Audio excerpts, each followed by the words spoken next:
زندگی گزارنے کے دو طریقے ہیں، جو ہو رہا ہے ہونے دو، برداشت کرو یا پھر ذمہ داری اٹھاؤ اسے بدلنے کی۔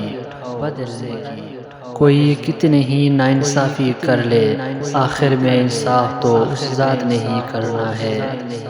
ڈھونڈنے پر وہی لوگ ملتے ہیں جو کھو گئے ہو، وہ نہیں مل سکتے جو بدل گئے ہو۔ زندگی میں ضرور کامیاب ہو جائیں گے اگر ہم ان نصیحتوں پر عمل کر لیں جو ہم دوسروں کو کرتے ہیں۔ محبت کا دروازہ ان لوگوں پر کھلتا ہے جو اپنی انا اور نفس سے منہ موڑ لیتے ہیں۔ فاصلے بڑھتے ہیں تو غلط فہمیاں بھی بڑھ جاتی ہیں، پھر وہ بھی سنائی دیتا ہے جو کہا بھی نہ ہو۔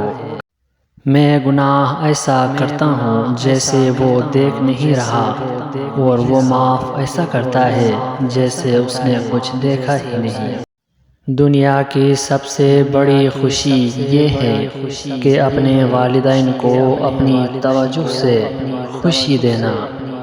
دولت اور عہدے انسان کو عارضی طور پر بڑا کرتے ہیں، لیکن انسانیت اور اچھا اخلاق انسان کو ہمیشہ بلند رکھتا ہے۔ قوموں پر تباہی یوں ہی نہیں آیا کرتی، مکمل تباہی سے پہلے قوموں کا اخلاقی زندگی ختم ہو جایا کرتی ہے۔ شور کرنے والے اچانک خاموش ہو جائے تو ان کی خاموشی سے سکون نہیں خوف محسوس ہوتا ہے۔ درد دو طرح کے ہوتے ہیں، ایک آپ کو تکلیف دیتا ہے، ایک آپ کو بدل دیتا ہے۔ انسان کی آدھی خوبصورتی اس کے زبان میں ہوتی ہے۔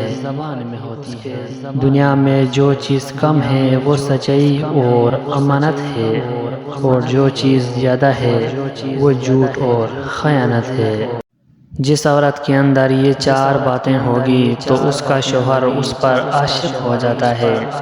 نمبر 1 عقل مندی، نمبر 2 اچھی زبان، نمبر 3 عزت و محبت، اور نمبر 4 مرد کو قابو کرنے کا طریقہ۔ کسی انسان کی خوبی پہچانو اور اسے بیان کرو۔ اگر کسی کی خامی مل جائے تو یہاں تمہاری خوبی کا امتحان ہے۔ عزیز دوستو، اپنا بہت سارا خیال رکھیں۔ مجھے دیجیے اجازت، ملتے ہیں نیکسٹ ویڈیو میں، تب تک کے لیے اللہ نگہبان۔